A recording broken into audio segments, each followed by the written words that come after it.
Good evening, students. This is Munna sir from SK Tutorial. Today we will learn speed time graph. Velocity time graphs. First,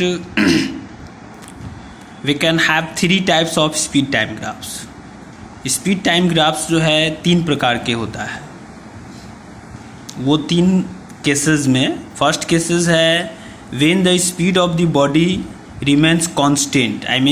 जब किसी object का speed जब constant होगा, fix होगा, यानी कि उसमें एक्सेलरेशन नहीं होगा. दूसरा केसेस है when the speed of the body change at a uniform rate. दूसरे केसेस में जब स्पीड जो है यूनिफॉर्म रेट में चेंज होगा, यूनिफॉर्म एक्सेलरेशन होगा. तीसरा केसेस होगा when the speed of the body changes in a non uniform way. there is non uniform acceleration होगा, जो फिक्स नहीं होगा, कितना बढ़ेगा कितना घटेगा. तो we will now discuss these three types of speed time graph in detail one by one. First में है कि speed time graph when the speed remains constant, fix हो. तो by saying that the speed of body is constant, uniform, वो speed उसका fix है, तो we mean that the speed does not change. इसमें स्पीड जो है उसका जो चाल है उस ऑब्जेक्ट का, उस गाड़ी का कोई चेंज नहीं हो रहा है समय के अनुसार, इसीलिए इसमें कोई एक्सेलरेशन नहीं होगा. क्यों नहीं होगा एक्सेलरेशन? क्योंकि एक्सेलरेशन है क्या? एक्सेलरेशन समय के अनुसार उसकी स्पीड में परिवर्तन है.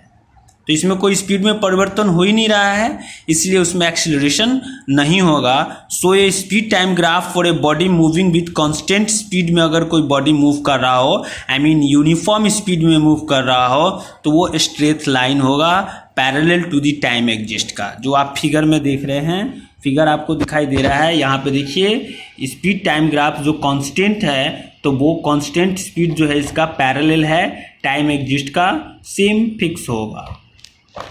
टाइम के अनुसार उसका स्पीड उतना ही है, इसीलिए ये पैरेलल हुआ है, स्ट्रेट हुआ है और फिक्स हुआ है.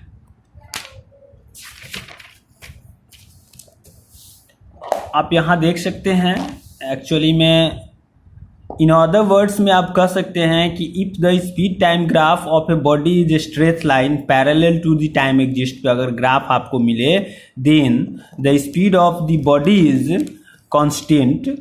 स्पीड उसका ऑब्जेक्ट का अगर दिया होगा तो हम ऐसा ग्राफ बनाएंगे.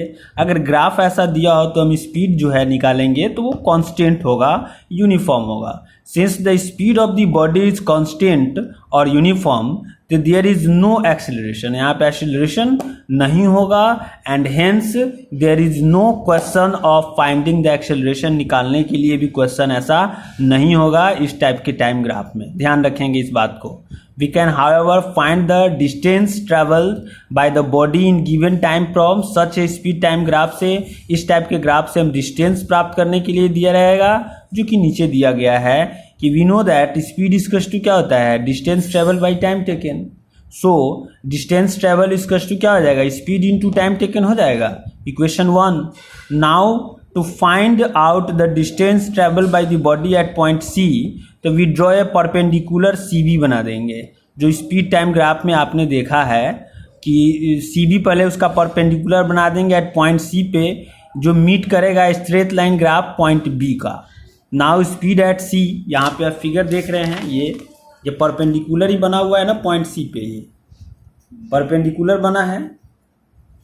सेम यहाँ पे ये फिगर को देखिए, आपको समझ में आ रहा होगा, ये परपेंडिकुलर बना है, तो वही कह रहा है यहाँ पे हम परपेंडिकुलर बना देंगे. Now speed at C equals to, speed क्या हो जाएगा C B, and but C B equals to O A. Figure में देखेंगे C B equals to O A, यानी कि speed at C equals to क्या हो जाएगा ओ ए, तो time at C equals to क्या हो जाएगा ओ सी. अब जो है now putting this values of speed and time in relation, equation 1 में डालेंगे, तो इक्वेशन आपका ये 1 क्या था, इक्वेशन आपका 1 था distance travel equals to speed into time. तो डिस्टेंस ट्रेवल इक्वल्स टू क्या हो जाएगा आपका ओ ए इंटू ओ सी हो जाएगा. अब distance travel equals to area of rectangle, area of rectangle figure बना रहा है, आप देख सकते हैं वो फिगर एरिया एक रेक्टेंगल बना रहा है, तो उसका एरिया निकालेंगे ओ ए बी सी. फिगर देखें, OABC, यह एक रेक्टेंगल बना रहा है, तो इसका एरिया ज्ञात करेंगे। एरिया जो है ज्ञात करेंगे हम। Then thus in a speed time graph में the area enclosed by the speed time graph curve and time exist gives us the distance traveled by the body का उसका distance हमें area बता देगा। thus it should be noted is that we can also the term velocity हम उसके जगह पे use कर सकते हैं speed के जगह पे everywhere in the above discussion में। thus we can say that the velocity time graph of an object moving with constant velocity uniform velocity जो है स्ट्रेट लाइन पैरेलल होगा टू टाइम एग्जिस्ट का। तो we can also say that in velocity time graph में क्या होता है कि द एरिया जो है इनक्लोज होता है वेलोसिटी टाइम ग्राफ का curve and the time exist gives देता है हमको बताता है डिस्टेंस कि वो ऑब्जेक्ट कितना दूरी तय किया।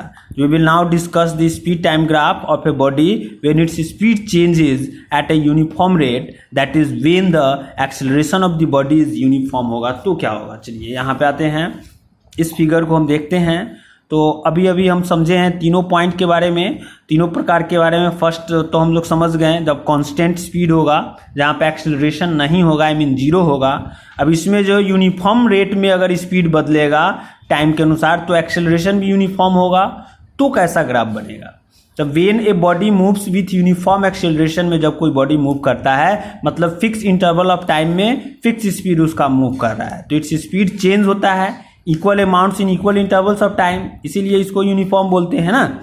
तो इन दूसरे शब्दों में आप कह सकते हैं the speed becomes directly proportional होगा टू टाइम, टाइम जैसे जैसे बढ़ेगा स्पीड भी बढ़ेगा। दस the speed time graph for the uniformly changing speed I mean uniform acceleration, ये स्ट्रेट लाइन होगा एंड सो फिगर में दे रहे हैं ओपी है आपका, ओपी जो है यह जो है आपका ओपी क्या है, यह आपका स्ट्रेट लाइन है जो कि यूनिफॉर्म एक्सेलरेशन को शो कर रहा है। We can find out the value of acceleration from the speed time graph of a moving body. तो नाउ टू कैलकुलेट करेंगे acceleration at a time corresponding to point Q से। तो सबसे पहले क्या करेंगे, हम एक परपेंडिकुलर बना देंगे क्यू पी, देख रहे हैं आप परपेंडिकुलर इसमें क्यू पी है, ये परपेंडिकुलर है Q P from point Q से which touches the straight line, graph को टच करेगा एट पॉइंट पी पे।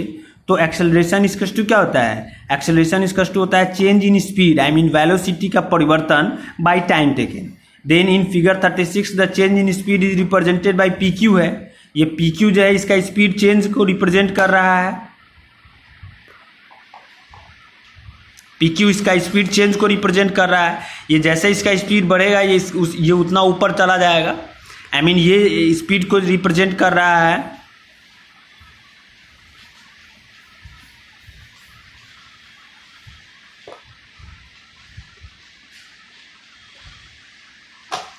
वेयर टाइम टेकन इज क्या है, equal to q, o q है, टाइम जितना लगेगा वो कितना है, इक्वल है ओ क्यू का। देख लीजिए आप, टाइम उसका उतना ही होगा equal to o q. So acceleration इसका टू क्या हो जाएगा, p q by o q हो जाएगा, क्योंकि आपका फॉर्मूला है change in speed by time taken. तो चेंज इन स्पीड आपका क्या है इस ग्राफ में, पी क्यू है, और टाइम क्या है, ओ क्यू है। तो एक्सेलरेशन इसका to p q by o q हो जाएगा। अब यहाँ पे बट जो है ना p q by o q is the slope है, आई मीन ग्रेडियंट है। स्लोप इन द सेंस कि ये सीधा नहीं है, देख रहे हैं ना, धीरे धीरे लुढ़क रहा है of the speed time graph है ओपी पे। इसीलिए conclude that it in A speed time graph में एक्सेलरेशन जो है is given by the slope of the graph. से यह क्या पता चलता है कि the slope of the speed time graph यह बताता है कि मूविंग बॉडी का एक्सेलरेशन जो है वो यूनिफॉर्म है, आई मीन एक्सेलरेशन जो है इसका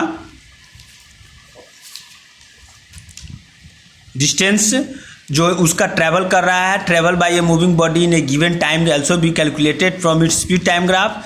तो as explain earlier the distance travel by the body in time corresponding P Q will be equal है एरिया ऑफ द ट्रायंगल का। इसमें देखिए आप एक ये फिगर दूसरा आ गया,